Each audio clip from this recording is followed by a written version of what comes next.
Hello, it's Erin. I'm back. Hey guys, welcome back to another episode of Book Talk. This book talk is going to be a little different. I'm not exactly reviewing a book, but something along the same lines because it's a book talk, so obviously it's going to apply. It's something a little different. I just recently finished reading it and I watched Christine's book talk on it, or her brief review of it, and I figured, why not review it? So, with that being said, today we are discussing Tales from Shadowhunter Academy. These are a list of novellas set in Simon's POV. They take place after Heavenly Fire. I don't want to spoil you just yet, so I'm just going to give you a little warning first. There are a total of 10 in here, and last year, around Christmas time, it came out in print. I wasn't planning to read them, period. And I had heard from Christine, she said in her Lady Midnight book talk that things from this set up in Lady Midnight, and I have read Lady Midnight, and I don't know what's going on half the time, as I said in my book talk probably, because Shadowhunter Academy events lead up to it, which is a transition, because this was written before that. So I had not planned to read it, but then I hear it came out in print, so I said, you know what? I'm going to read the series. It's out in print. I might as well take advantage of it. Plus, it has this beautiful cover, which I really loved. I got these for Christmas last year, so if you check out my book haul, I mentioned these.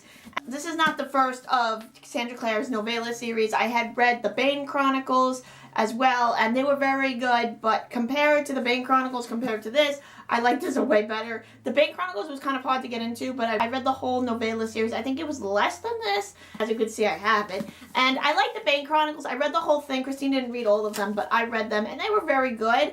They had a little humor and everything, but if I'm being honest, like, I like this novella series better. Not that I didn't hate the Bane Chronicles, I just didn't, like, it didn't suck me in like it did with this novella. Out of all her novellas, she wrote 2. This was my favorite. I don't know why I went in to read, like, the Bane Chronicles right away, and then I was on the fence about this, maybe because I think it had just come out, and I didn't know if I was going to read it. It was on my TBR on Goodreads, but I did read the Bane Chronicles, and it was good, but like, it didn't suck me in like this did. But I did read the Bane Chronicles, and they were good, and I read all the Mortal Instruments books. I read all the Infernal Devices, and I didn't read Lord of Shadows yet, but I'm in the process of getting to it. So you'll see a lot of Shadowhunter book talks on this channel. I recently read these over the summer, and I know I'm late to the party with these, but it was a really good read. I like all these stories.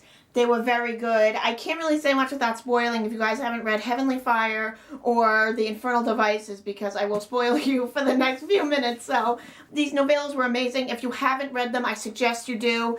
If you want to be convinced, I'm not going to really convince you much because I don't want to spoil and I don't want to ruin it for you, but go check out Christine's video. Woman's book, she tries to convince all of us to read it, and I'd watched her video before reading it, and she convinced everybody to read it, and I was on the fence about reading it at the time. I read these, she has a video where she convinces everybody to read them, and she had me hooked, and I started watching it, but I never read the rest of the novellas, so I didn't read them, so I had to get away from that video quick before I got spoiled, just in case on the occasion that I did read them, which it had happened. I did watch briefly the video, but I watched her full-length book talk. It was amazing, but if you want to be convinced to read it, go check out Christine Ricciot's video. She does a way better job than me, but I did love this series. She did a great job convincing me to read it, and I just loved that. Can we just talk about these beautiful covers? We have the front with Simon. We got the Tales from the Academy. It's so beautiful. I go more in depth with the covers in the book haul because I just want to go over the cover really briefly. It looks like the other books from the series, and you got the new books on the outside, but I like how we have Simon on it on the front with his bow and arrow, and it kind of gives you an idea of what it's about, even without looking. But you got like the summary on the inside. Before I can spoil you, I just want to say that I really enjoyed this novella series, and I highly suggest you read it. I'm going to take Christine's advice here. If you're going to read Lady Midnight, if you haven't read it already, I highly suggest you go read this first and then go read that, because everything leads up, and if you're confused like I was, then you're going to have a problem. So I suggest you read this first and then go ahead and read Lady Midnight. But I just really like the series, and this video is going to be a brief book talk about each novella. I don't know how long it's going to be. People in advance, viewers, subscribers, I apologize in advance for the length of this video. I'm going to try to keep it as short as possible. I'm going to go over each point very briefly. I have 5 pages of notes. So we'll see what happens and see where this goes. I'm not going to go in depth like Christine did, but I'm going to go like a little bit brief on each novella to keep it short and sweet, because she broke hers up into 2 parts. I'm just making one big video because this is the video before my hiatus, so I just want to get one video out before it, and I figured why not end it on a good note, at least temporarily, and it was a Shadowhunters talk, because I'll be reading Lord of Shadows, I'm hoping very soon. The next book from Cassandra Clare's series just got released a few days ago, and apparently it's coming out in December of next year. I gotta wait that long. I don't know how I'll survive, but I have a lot of reading to do anyway, and it gives me a chance to like catch up on Lord of Shadows, and maybe just gives me a chance to like hold off on Lord of Shadows just yet. But I just read these over the summer. I finished them like about a month ago maybe, or 2 months ago in September. It's November now. And I just love these novellas. They were very good, very well written, and they were funny, and I loved them. We got to see cameos from all these characters and everything. There's not much I can go without saying. So anybody who hasn't read these just yet, you can go right now because I'm going to spoil you. The people that have read A City of Heavenly Fire and the people who have read Infernal Devices can stay now, because I will go into it, and once I say after that, then it's going to start to get spoilery. If you did read Infernal Devices and City of Heavenly Fire, you can stay now. I'll give you a brief little rundown of it, and if you haven't read it, it's fine. I'm not going to spoil you, so we're just going to go into that. So if you haven't read the Infernal Devices or City of Heavenly Fire, I suggest you leave now before you get spoiled. Go read the books. Go check out some book talks, and then we'll come back and we'll discuss it. Also, if you haven't read Lady Midnight, I'm going to be bringing some of that up too, but I'm just going to mention the Infernal Devices and like Heavenly Fire for the time being. But if you haven't read Infernal Devices or City of Heavenly Fire, I suggest you leave now before you get spoiled. So, bye on spoilies, people that didn't read the Infernal Devices or City of Heavenly Fire. Bye!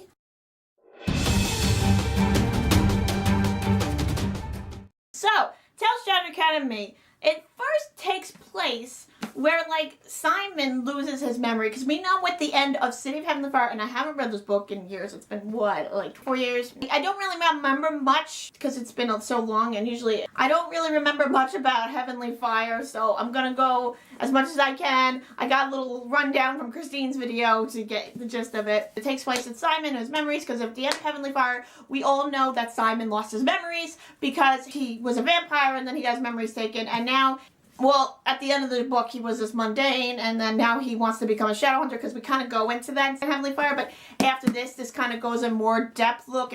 After what happens after Heavenly Fire, we get a little bit of closure on the story without even saying goodbye to the characters just yet. To me, it was just closure on the characters from the Mortal Instruments, and then we begin a new chapter with Lady Midnight, and now it makes sense, because at the end of Lady Midnight, these characters show up, and now it explains so much, and now I understand where Christine's coming from by her Lady Midnight book talk, and what she talked about, and how events from this led up to that.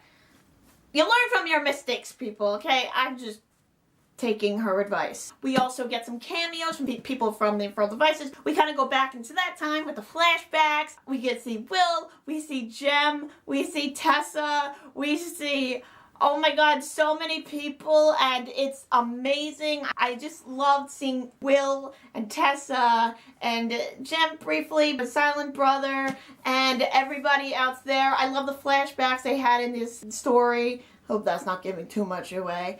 I just love seeing Tessa again, because in all honesty, my favorite out of the whole series is the Infernal Devices. The Mortal Instruments are my favorite, but I love the Infernal Devices way better, because I like that time period back in London, like 1800s, and it was very interesting to read, because it kind of gives you a little bit of history, whereas the Mortal Instruments take place in the present.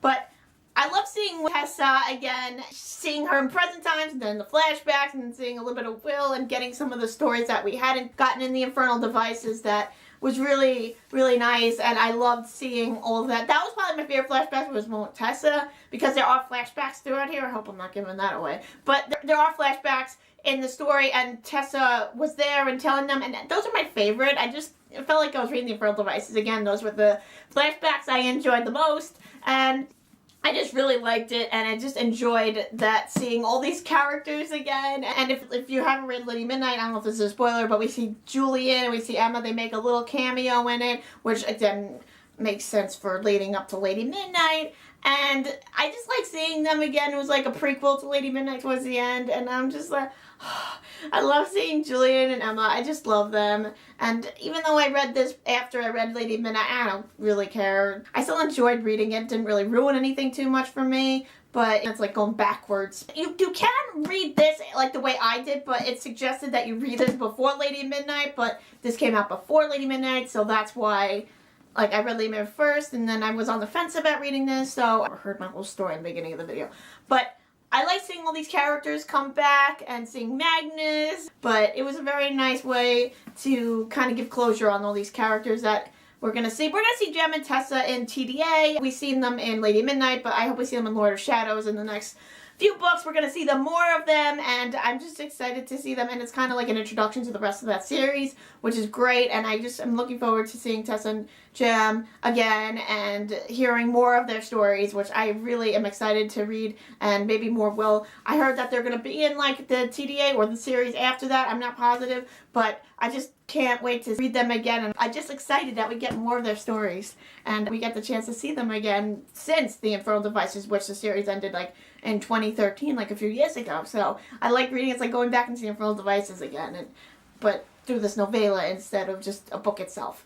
But that's all I can say without spoiling. If you haven't read this series and you have read the Infernal Devices and the City of Heavenly Fire, go ahead with this. I really enjoyed this very much, and I suggest you read it. It really, really does help. It comes in between the Infernal Devices, Heavenly Fire, and a little bit of Lady Midnight dashed in there. It's like a melting pot of all those books.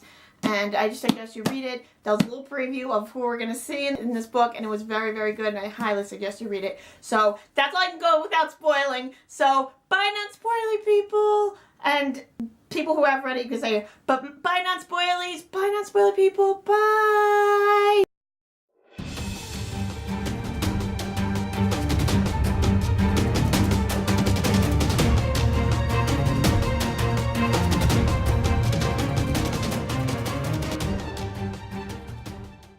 Welcome back, friends, the people who have read it. Let's go in depth, shall we?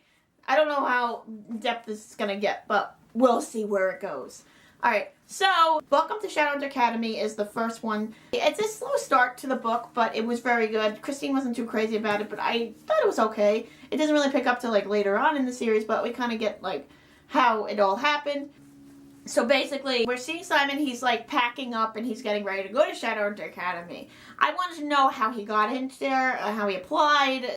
We really don't get much information on that, it's just there. And I guess there's some background on that, maybe it'll be coming, I don't know. We see him packing in his room, and his mother can't know that he is becoming a Shadowhunter. Shadowhunter's secret, and he's explaining to his mother, he's saying he's going into the military when he's really not. But it was just a story he told his mother, but the only sad thing is, I hate getting ahead of myself here, but like he can't, as a Shadowhunter, see his family anymore, and it's just like his mother doesn't know this, and she thinks he's coming back, but he's not. I like this one more introductionally when it opened up, and it wasn't very long, but it just gave a little background, and then we see like Clare and Izzy, and this is the first time we see them, and he goes to the Institute, and he talks to them, and he can't remember these people because he doesn't have his memories, and when he goes to Shadowhunter Academy, he'll ascend and get his memories back, and he'll join from the Mortal Kombat and everything, and that's the idea behind the whole story and why he's going to Shadowhunter Academy. Then he wants to be a Shadowhunter, which I like the idea, and I think that's a good idea in terms of getting his memories back. But he basically doesn't remember these people, and he's just confused. He knows who they are because obviously he's seen them before, but he doesn't feel the same way he did when they were his friends, when he had his memories, because it felt all so different to him. Like, he's looking at these people saying, like, I know these are my friends, but I just don't remember them the way I used to. But he has a reason to go to the Shadowhunter Academy because he'll get his memories back, and then he'll feel those feelings for them again once he ascends.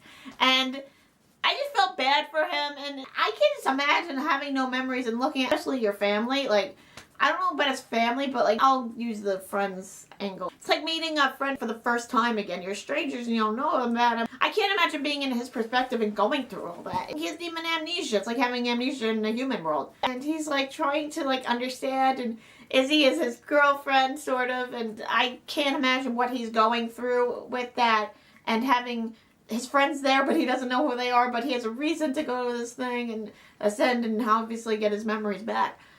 I'm getting ahead of myself here. It's just so sad. It's like he's starting a new leaf, and he's gonna become another person, but he'll obviously have his other personality back, because if his memories are gone, obviously he's gonna have a different personality than he once did, because he's not the person he was, at least for the time being. And then once he gets his memories back, he's obviously going to be the same person he was, but he's still going to have the memories of forgetting and not knowing who they are, and then still having the memories that he once did. And I don't know if that makes any sense, but I see a personality shift in Simon. But when we get to the end, in the last novella, we don't get much of him because it's just very, very brief, and we do get his old personality back, but we get more of that in the end of Lady Midnight, which kind of lines things up. His personality is just changing. It's a shift, because obviously you don't have any memories, so you're not going to act the way you used to. But there are some very fine lines, and he was still the funny guy he was, but not as the funniest as he used to be, because obviously his memories are gone. So he's trying to reinvent himself in a way. And obviously that will get him to where he is. We get to Shadowhunter Academy, and we start to meet some of the characters. They have these two groups of people. Simon is high up because obviously he saved the world, and he's this big hero, and he's like a celebrity around the school. So he gets to be in the high room. But the Shadowhunter Academy is this run-down school. And we get there. It was shut down for years on end. And it's a castle. And it's an Idris. And basically, you portal there. And Simon gets this nice room. And, well, not nice if it's a run-down place, but it's nicer than when he got moved to. And his roommate, still, even throughout the series, we meet his roommate, George Lovelace. He's adopted. And his adopted parents are the descendants of Jessamine from the Infernal Devices, which I love seeing that. And George is so funny. He just made me laugh so hard. I was cracking up reading this book, and I could not get enough of him, and I just loved him so much. He's just Simon's roommate, and then throughout the novella that he gets moved down because he wants to not be treated like the celebrity that he is, because he thinks he's not a celebrity because he doesn't have the memories, and he feels like he doesn't deserve it, so he wants to be treated like everyone else, so he gets, at least the mundanes that are attending this school as well, that also want to become Shadowhunters, or the children of the Shadowhunters that have been in this big war with the fairies and stuff. And, he goes down to these dungeons where all the other people are the mundanes, and that want to become Shadowhunters, and it's a really crappy, run-down bedroom, and it's he's in a jail, basically. And George eventually moves down there, too, because he's like, oh, well, my family is just adopted. I'm not really considered a Lovelace by blood, but I'm an adoption. So he's like, I'm going to move down there, too. So it's nice that he supported his friend by being in that crappy room, dorm thing that obviously was maybe good once in the day, but now that we're in the future and it's not the 1800s, it's going to be one crappy living quarters for a while. And that's saying a lot because a lot of colleges have nice dorms. And he meets George, and we love George Lovelace, and he is so funny, and I just enjoyed reading him. We get, throughout the story, guest lectures, and Izzy is the first one to show up, and she's basically not there to give a lecture. She's there to tell people, pause off my boyfriend because he's mine. And she tells the whole class that he is hers, and then he runs after, he's like, I'm not your boyfriend. Well, she's insulted because obviously she still thinks they're together, and he doesn't remember that, but she won't give up on him, and I'm glad it did because she got what she wanted in the end, and he remembered, and it was so cute. Okay, I'm getting ahead of myself, but Izzy was so funny, and she came in, and she's like, yo, people, he's mine. And she basically threatened his whole student body. She would not give up on him, and the troubles that they've had along the way in the story were nice because she didn't give up on him, and she eventually, like I said before, got what she wanted, and despite the heartbreak that she had with him, and him that same time that he was not her boyfriend, she still, again, didn't give up even when she knew that he was going to come back to her eventually, and he did. So, it was good, too. The second novella is The Last Herondale, and the book opens up and we learn more about these characters and Simon and his journey. And we also learn that, these students are from people of the war. Their parents have died, and I just went over this briefly, but the parents have died due to this big war that happened with the Dark War with Sebastian, and they died, and they want to become Shadowhunters, and then also these mundanes who also want a chance at being a Shadowhunter just like their parents or just like someone they know, and they want to make a difference in the world, kind of like Simon, where he was once a vampire and now he is a mundane. In this part of the novella, we learn about Last Herondale. Basically, this demon drove him mad and made him think that he was killing his wife, and his wife did, and it was punishment and everything for what he did, and his pregnant wife died. But Bettina saved his baby, and she raised it herself, and raised him herself. Last Herondale is another long line of the Herondales, along with Stephen and everybody else in this story, and we get a brief little history of the Herondales and basically Jace's lineage. And we hear a lot more of them throughout the novella series, especially the flashbacks with Will and James and everybody else, and I'll get to that later on. But we don't know much about him, but we want to get more information. I believe there's more about him in the next book series. We just get a little bit of information. I was kind of confused while reading this story. He's just basically introduced, and we don't really get much out of him, but this is just a very brief thing that we're going to go into, and I hope that we get more information on him, because the things that we learn about in these novellas are basically, it's just a preview, like a trailer for what's going to happen in the next part of the series. So I'm assuming he's going to show up again, or flashbacks, someone that's going to say something about him, because obviously Will is associated with him, Tessa's associated with him, Jen's associated with him, so we're going to hear about him somehow. I was reading this and it was kind of hard to understand, but I tried to grasp it as well as I could, but that's basically all I could say about the Last Herondale, but we do learn about all these Last Herondales that we have, and Last Herondale is in fact the Last Herondale that was mentioned in this story.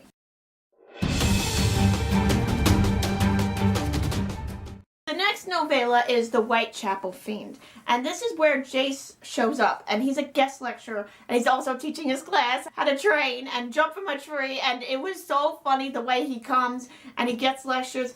He's catching up with Simon, he's checking up on him, I guess on his behalf, and I love seeing Jace again, and also Tessa is, I think, also in this, and Simon convinces Jace to go talk to Tessa, and I'm just like, oh my god, that's just like great grandmother, and I could not. I was like fangirling this whole time, and I was like, Jace and Tessa are talking. They probably talked at Luke and Jocelyn's wedding and Heavenly Fire, but we get an interaction between them, but not much, because we're in Simon's POV, but my heart, I couldn't with Jace and Tessa, and they're gonna get a tour of the Herondale Manor House and Idris, and I'm just so happy that we got to see Jace and Tessa interact, not in the way that we wanted to, because again, we're in Simon's POV, but I just love seeing them in the same room and talking and interacting. It was one of my favorite parts of this novella. I think this is one of my favorite novellas, because we see a little bit of Tessa, we see Jace, and Jace is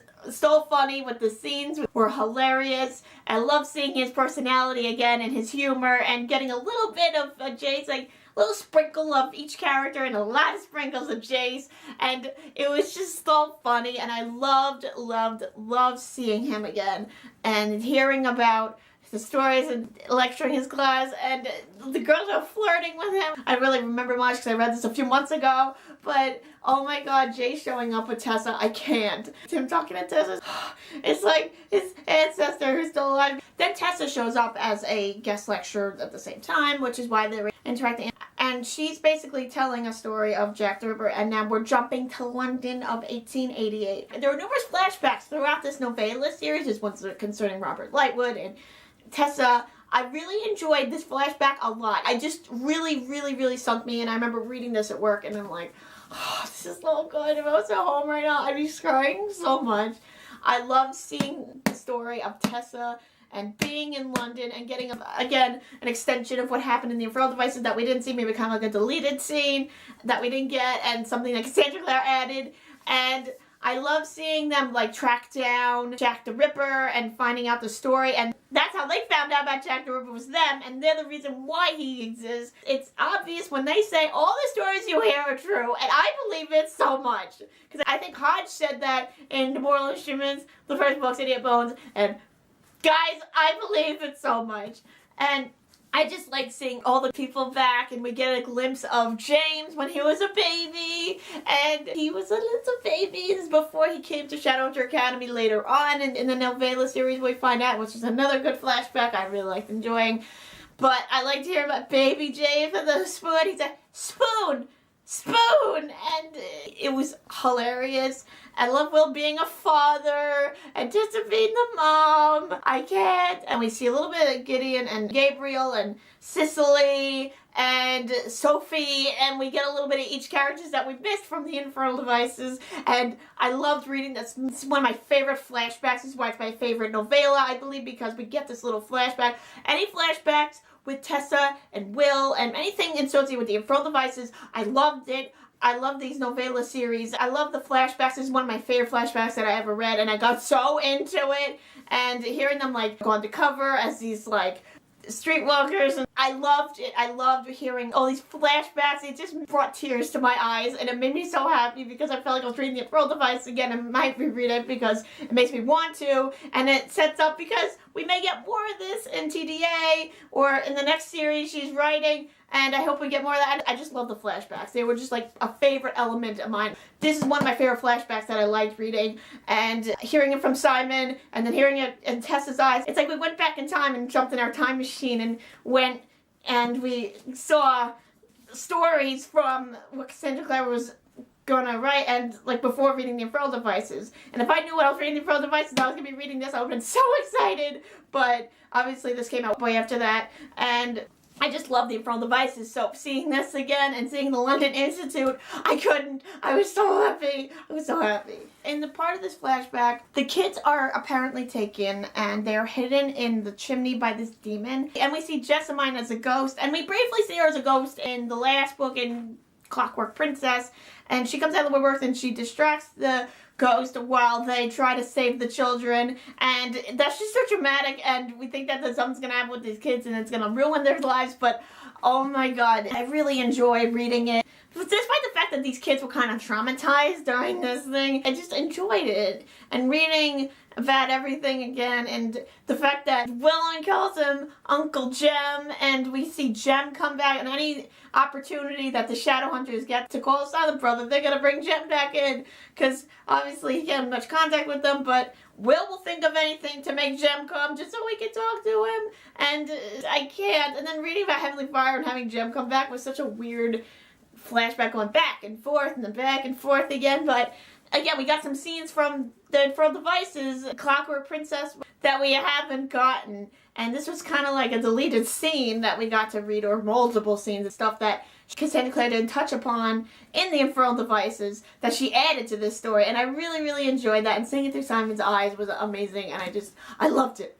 After this story, we come back to Simon's POV, as we always do in the Shadowhunter Chronicles. And at the end of this novella, he goes to find Jace at his door lurking, and they just have this funny moment, which I enjoyed as well. The next one is Nothing But Shadows. This is where we learn about James Herondale, and another flashback that I really enjoyed hearing. I think it was Tessa that was telling this story, and we kind of jump back again to 1800s, where James Herondale comes to the Shadowhunter Academy when it first started, and it was great seeing it back up and running, and the food wasn't as bad as it is in the future. Everything was great, and it was like freaking Hogwarts with like everything great that was going on, and I really enjoyed seeing that, seeing James like make his way to the Shadowhunter Academy, and everybody was calling him Jamie, and then he's like, my name is not Jamie, it's James. And he kept telling people that his name was James and they wouldn't listen. I couldn't. And towards the end, everybody started calling him James to respect him. But then he goes through a lot of shit, and basically he's trying to make a friend. He's an introvert. He has social anxiety, and he reads a lot, so he's not like an outgoing guy like all these other people. He tries to make friends with the popular kids like Mike Smith, but then we get introduced to the real good characters, and these are descendants of Megan Crime, and I loved him. We get introduced to Matthew Fairchild. He is the second child of Charlotte and Henry, because obviously Charlotte was pregnant in the Infernal Devices. We meet him, and I loved Matthew. He was a little arrogant, and a little like, thinks who he is, but we liked him. And he was a popular guy, and he got along with everybody. He was trying to get like James in here, and he was trying to like introduce himself and be friends with him, and he didn't really want to associate with him. And he think he got away with so much stuff, and then he got like threatened to actually work and like he thought he could get away with so much stuff with that smile of his, and he gets himself expelled because he doesn't want to be there because his parents sent him there. He didn't want to be there, and that's why he basically didn't want to do anything associated with the Shadowhunter Academy at all. And I love reading him. He was so great. This is my second favorite flashback, despite the last one with Tessa, but this one was a close second. And I just like the journey that with Will, and I'm like, oh my god, is this Will's kid? And Will Herondale, and the laughing, and they didn't say right away, and I was just like, oh my god, it is Will. And I started freaking out when I read that this was Will and Tessa's like son. I couldn't. But I get back to Matthew Fairchild. We like him. He's related to Clary down the line. He's one of her ancestors. I liked him. He got away with a lot of crap, but in the end, he actually had to do it. In this story, we learn that James can, in fact, turn into a shadow because Tessa is part demon and part Shadowhunter, and obviously he's the product of a Shadowhunter because obviously his father is a Shadowhunter too. And Tessa's lineage is very hard to understand. If you read the Infernal Devices, and it kind of gets more clear. My cousin tried to explain this to me, but it was very hard for her to explain and hard for me to understand, but you kind of get it in Clockwork Princess. But he can turn into a shadow, and basically he's a ghost, and things can go through him, and everybody at this school has to stay away from him because they think that he's like contagious, like he has a disease, and no one can go near him. And honestly, I got so insulted for him, and I'm just like, why James? And he has this cool ability, despite the fact that people didn't like it. I liked it. James didn't like it, but I thought it was a cool ability for him to have. It's kind of like a magical shadow hunter in some way, and he has a gift, and he doesn't realize that, but he can use it for his own good, and he uses it to his advantage. And he eventually, I think, does embrace it, and I hope we see more of that power. And I want to see James later on, because he was mentioned in Midnight Air, which is in Magnus's thing, and we see more of him like when he was a teenager, and then we get more of him later on. I want to see more of his power, which I hope we get in future books of Cassandra Clare's. And then we see a dead Cartwright. Apparently the teachers give these Pyrrhus's boxes, which is where demons are. If you read the Infernal Devices, you know a little bit more about this, and Will's curse and surrounding that, and before the curse, obviously, he's not cursed anymore.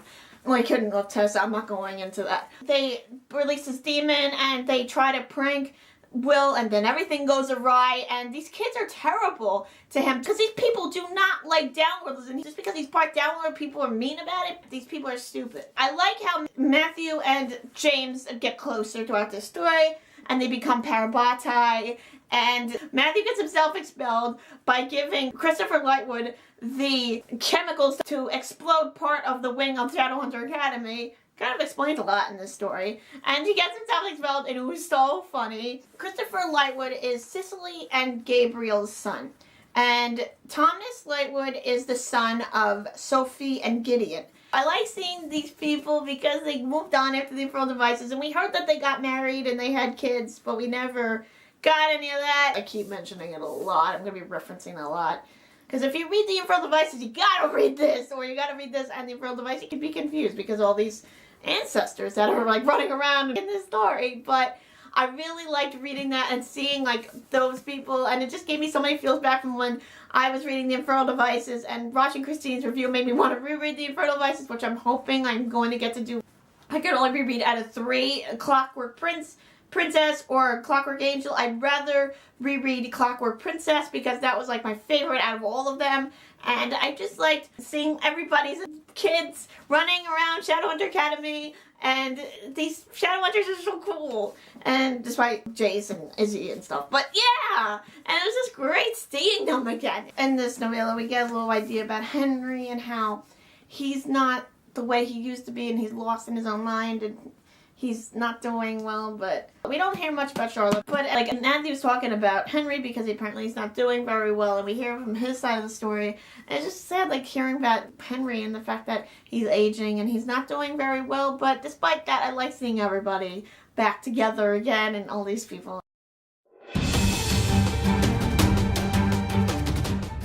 The next story is The Evil We Love. And this tells the story of Robert Lightwood and the reason why he is today. Now, I had a little background about him, obviously, because he's had these affairs with women and he cheated on Mars. So we never really got a reason why the way he was. But now in this novella, it kind of becomes clear why he acts the way he does and how he feels toward his son and his relationship with Magnus. But I I'm gonna be honest here, while I was taking notes for this, I was thinking about it.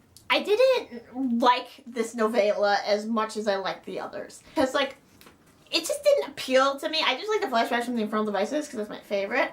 And it was kind of hard to understand, but I understand what he was coming from, his side of the story. And basically, what happened with Robert, and I'll go over it. I just got lost reading it, maybe confused, but I didn't enjoy it. I think this is my least favorite of the novellas. But basically, Robert actually comes in as a guest lecturer for the Shadowhunter Academy, and this is how we hear his story. And basically, he was a student at the Shadowhunter Academy. This is how the circle formed with Valentine and Jocelyn, Mars, and Michael Wayland. When Robert Lightwood became a Shadowhunter, the kid, obviously, if you have your mark bared, there's a chance that you might die or something is going to go wrong. But Robert got through all that. He survived. But his parents didn't want to have anything to do with him because of the fact that they'd rather have him dead than become a mundane. But eventually he did bear marks, and he went to the Shadowhunter Academy, and he made a life for himself as being a Shadowhunter.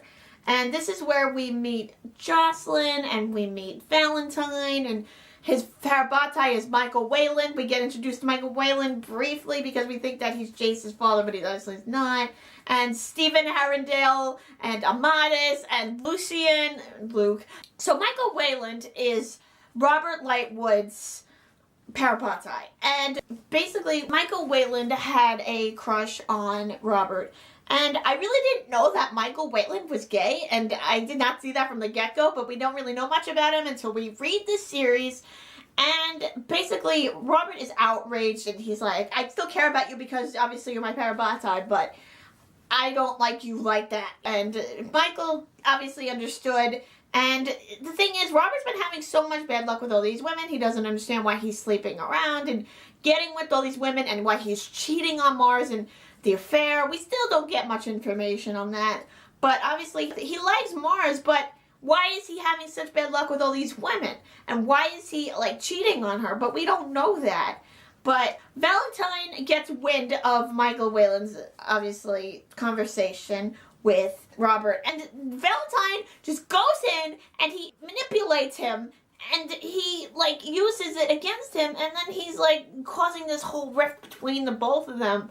But they still care about each other. It's not like they got into a huge fight and it's, like, catastrophic. But Valentine just does nothing but ruins people's lives. He was an asshole in the Mortal Instruments series, and he's an asshole here. I still hated him, and I can't.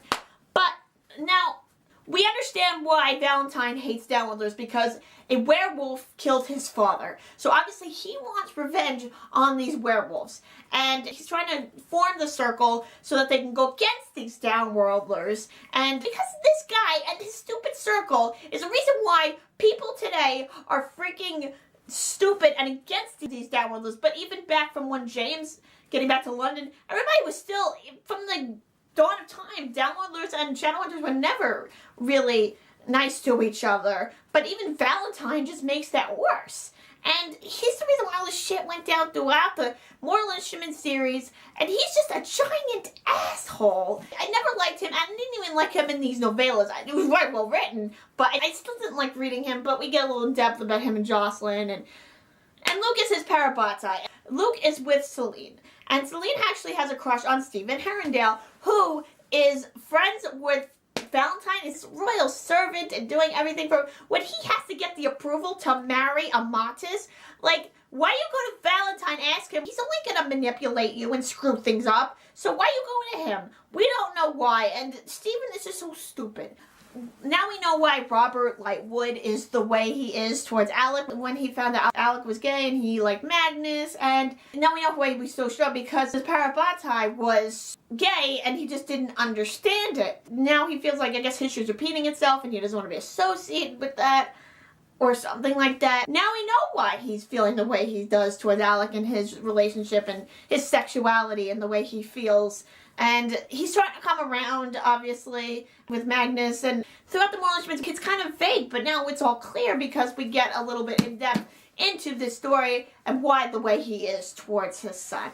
Izzy kind of confronts her father in the scene. And we didn't get that in Heavenly Fire. We didn't get this big blow up. But apparently she confronts her father about the affairs, and they have this big family moment. They get closer throughout this story, and again, it has tie-in with the flashback, and they have this thing, and then now that the ice is broken and everything's out in the open, they're gonna be getting to get closer, and by the end of the series, we also notice that Alec is closer with his father, and Izzy is also close with their father, and the Lightwood family is the way they are, but Mary's and Robert are still separated, but they're still a close-knit family. And when it comes to Robert and Mary's, they're gonna be there for their children, regardless of what happens to them, and support them in whatever they did. And it took Robert to come around with his kids, but after this big thing with Izzy, he finally understands where she's coming from, and they finally have this close-knit family relationship, and we see them become more of a really good family.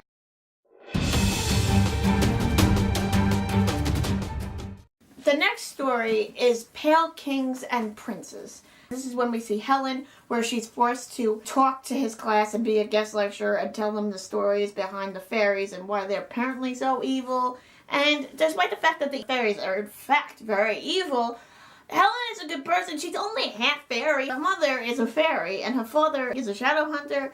She doesn't deserve to be treated the way she is. I got so upset reading that. She's telling the story of how she was conceived and how her father was taken by fairies and forced to sleep with the fairy queen and was manipulated, and the way he and his brother was going through this. And Helen is the sister of Julian, and the father's Andrew, and we got Arthur, and you'll see a little of them because, well, Andrew did in fact die in City of Heavenly Fire, but we get a little bit of the story behind why it happened. And this is another flashback I liked reading because we get an idea of how she happened and what happened with the Silly Queen and why she was the way she is and the way she treated him and the way that Helen was conceived, and it was a mess. It was very interesting to read that, and hearing her story come from her eyes and seeing it again through her perspective was another favorite of mine, which I enjoyed a lot.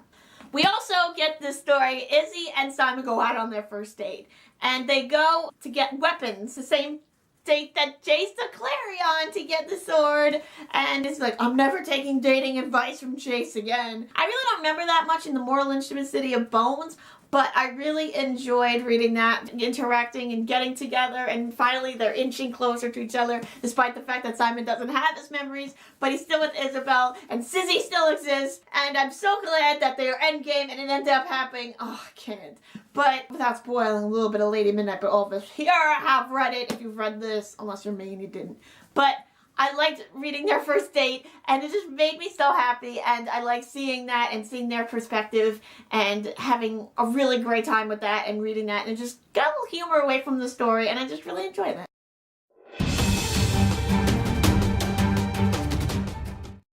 The next story is Bitter Tongue.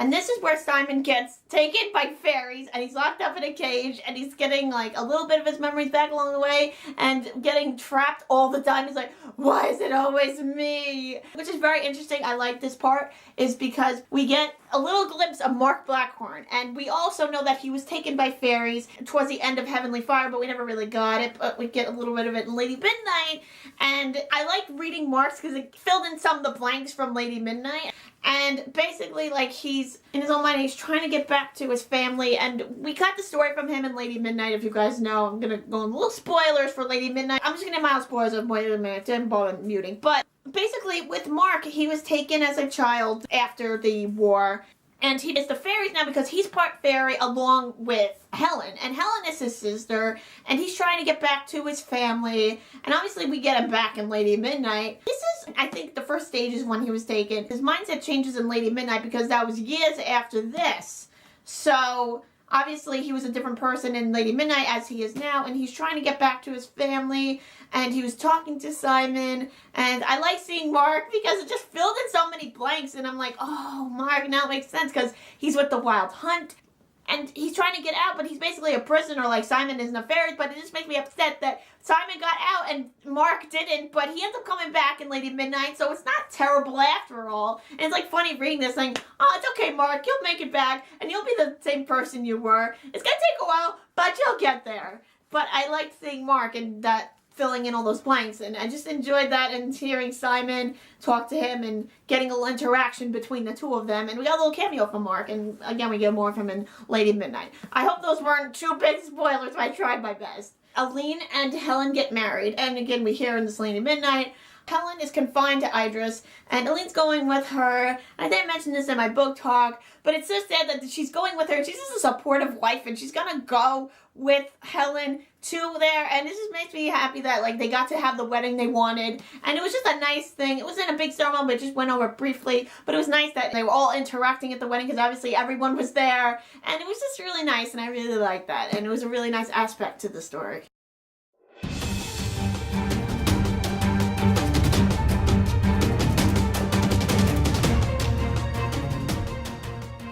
And the next story is the fiery trial. And this is where Clare and Simon have this test. And they have to exchange this parabatai ceremony. And we get a little glimpse of Magnus is in the scene. And we get Cartina Loss, who's in the scene, because obviously she's a teacher at the Shadowhunter Academy.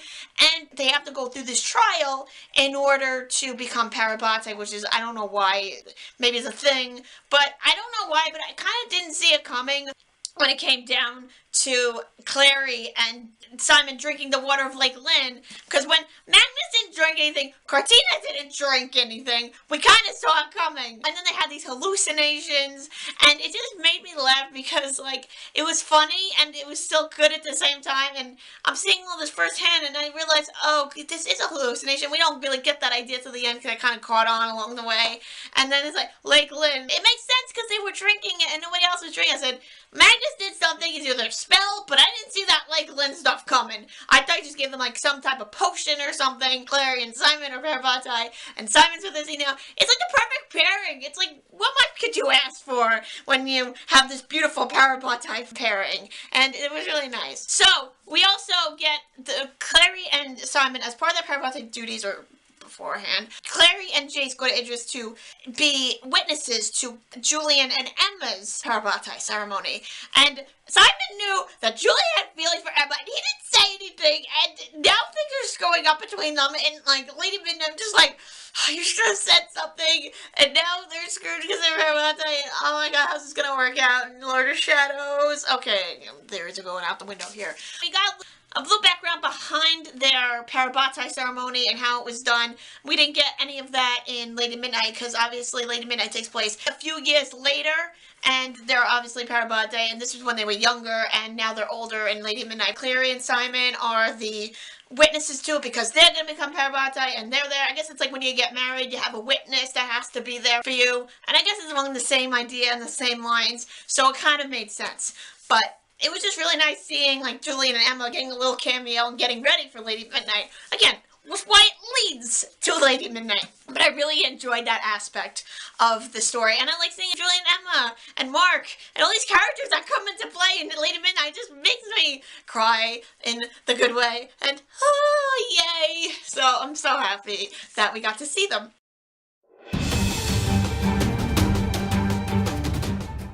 The next story is Born to Endless Night.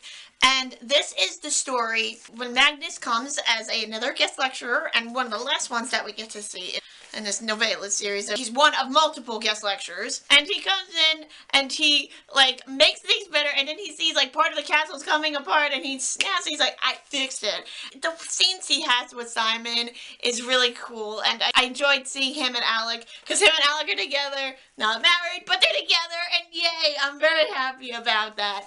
And I like seeing that. We get a little in-depth about a vampire named Lily. She is the new vampire leader. We see a little bit of Alec. He puts this little council together with the werewolves and the vampires, and they're kind of like moving past all this downward little crap that Valentine started and everything that happened beyond it, and it's coming to a close, and it's really, really nice to see that. In the story, we get this warlock baby that was left on the steps of the Shadowhunter Academy. We don't know where this baby is from, who's the mother. We're thinking it's going to lead up to DDA, because if we notice in the end of Lady Midnight, Alec and Magnus have a warlock baby. And we don't know how that came into play, and now we're reading this, and it finally makes sense. I'm coming to this realization now, guys. This warlock baby, we don't know where it's from, and they decide to raise it together, and Magnus proposes, but, like, Alec wants to raise the baby. Magnus takes a walk, and he comes back, and the whole Lightwood clan is at the apartment where he was staying, and they were gonna talk it out. And we were a little bit in Magnus's POV here. We're kind of out of Simon. Simon really wasn't there, but we got a little switching POVs here, even though we're in Simon's story, but it's associated with Simon's, and seeing it through someone else's story. It was really nice to see that aspect in the story come to life. The very last story is Angels Twice Descending. This takes place at the very end of Shadowhunter Academy, where everybody is getting ready to ascend, and it's graduation, and they're all gonna move on. Simon and Izzy are solid now. They're together, and they're having a relationship, and he's getting ready to get his memories back and drink from the mortal cup. And it was just so nice to see that, and it made me so happy to see Simon ascend and get his memories back, and he's back to like the old Simon that we love, and it made me so happy to see that. And he is like the Simon we know and love, and we've always loved since the very beginning. And his personality's back, because I feel like throughout the story, he was this guy where he was like, hey, I'm just this Simon, and I'm this new guy because of my no memories. But now we have Simon back, we have his personality back. He's a different person, but he's the same person overall, and it was nice to see that and see him drink from the mortal cup, and I'm so glad to see him survive now.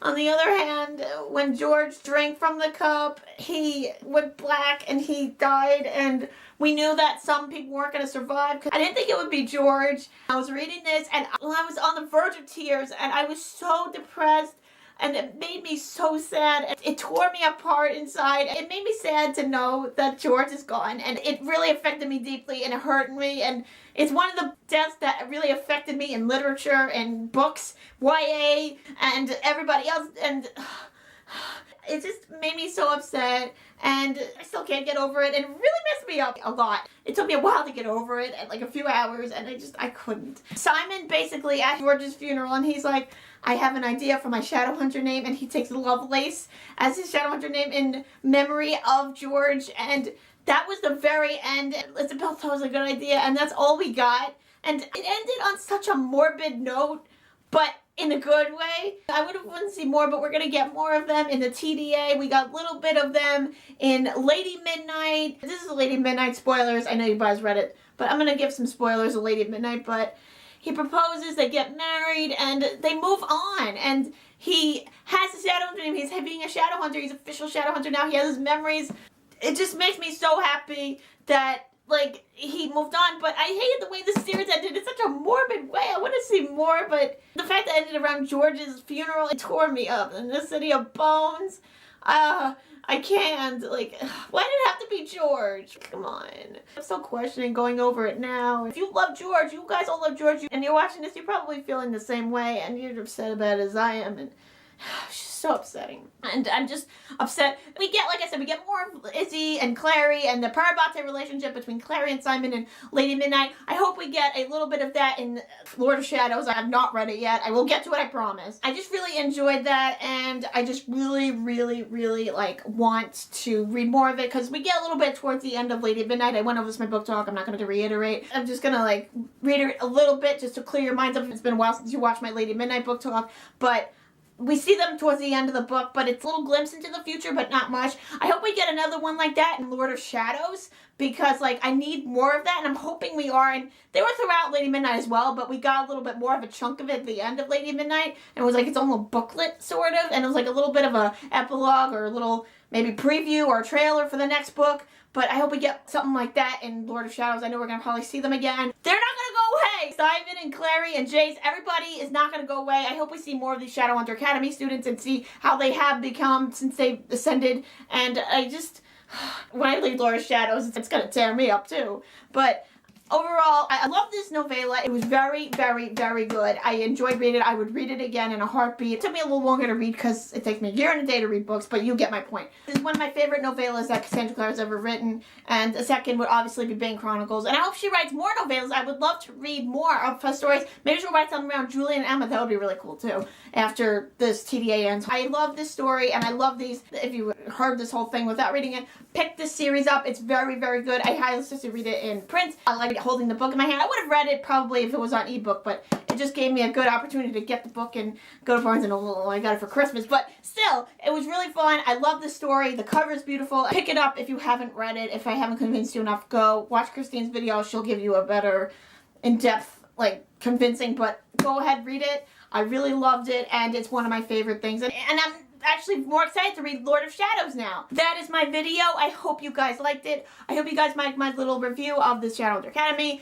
It's a little different than a regular book talk. It's a little bit longer because it's a novellas. I would have broken it up in half like Christine did, but I don't really want to edit 2 videos and then get them up at the same time. I'd rather do one big video. I think Jesse did one big video as well, so I'm kind of going along the lines of what he did because I noticed that upon my recommended, but I wanted to put it all in one thing, so it's gonna be a little longer than usual. I was actually surprised by my Crown of Midnight book talk was about 30 minutes, so a little less, like 8 minutes or 5 minutes or a few minutes shorter than Throne of Glass. So anyway, I'm getting off topic here. So I'm going to be doing some more book talks. Now is a little announcement. I'm going to just, again, not reiterate from before because I don't want to, like, repeat myself. But I just want to say I am going on hiatus. This is the last video for a while. You will see me most likely after the holidays, like December, maybe the end of December, beginning of January. I don't know yet. So you'll see videos after Christmas because the holidays are coming. So it's going to be hard for me to film videos. So I will come to you at the end of December, and I will most likely come back with a book haul. I'd like to, which has happened in the past. I just need to focus more on my book right now and getting this video done. I am not going anywhere. Marathon my videos. I will be back very, very soon. I have more videos for you guys that are going to be coming, book hauls. I'm going to do a little sketch that I have planned. I'm going to do more book talks. I'm going to go do my Air of Fire book talk. And then after that, I will probably be doing some more book tags. I have more ideas for more videos pertaining to books.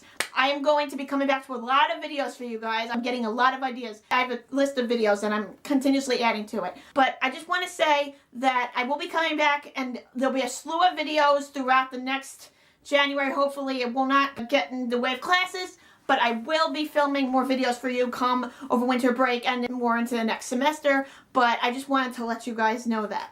I hope you guys have a safe holiday. Stay safe, stay well, and keep up with me on social media. You'll know when I'm coming back with a video. I will post whenever I can. I will be posting sporadically on Twitter, give you updates on my book, and Snapchat when I'm filming a video. Instagram, I'm not really on as much as I used to, but I will try to give you as much stuff as I can. But with that being said, if you are not following, I am at Real Writing on Instagram and Twitter. And on Snapchat, I'm DivergentFan93. So follow, like, subscribe, and I'll see you guys soon. Goodbye!